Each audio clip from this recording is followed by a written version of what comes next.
Mike Tindall seemingly shaded Meghan Markle in his new book, The Good, the Bad, the Rugby, Unleashed, as the pro athlete raved about his transition into the royal family after marrying Zara Tindall. "Believe it or not, marrying into the royal family was pretty easy for me," Mike shared. "They were always nice to me, and I was always nice to them. Simple, really.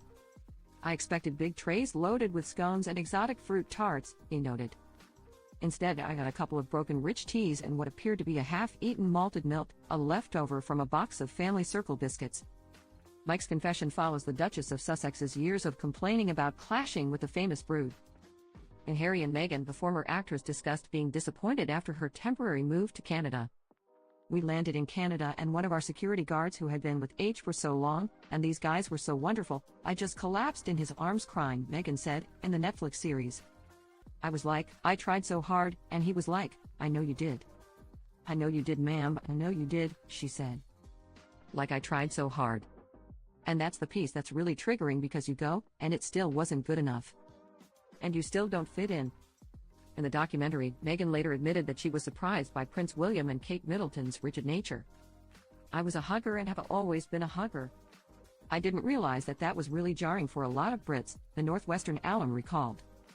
"I guess I started to understand very quickly that the formality on the outside carried through on the inside. There is a forward-facing way of being, and then you close the door and you are like, oh, great. We can relax now. But that formality carries over on both sides. And that was surprising to me," Meghan added.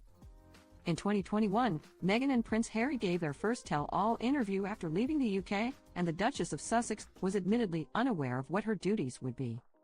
"I didn't fully understand what the job was. What does it mean to be a working royal? What do you do? What does that mean? He and I were very aligned on our cause-driven work. That was part of our initial connection," Meghan confessed to Oprah Winfrey. "There was no way to understand what the day-to-day was going to be like, and it's so different because I didn't romanticize any element of it," she noted. "But I think, as Americans especially, what you do know about the royals is what you read in fairy tales, and you think is what you know about the royals." Mike was quoted by GB News.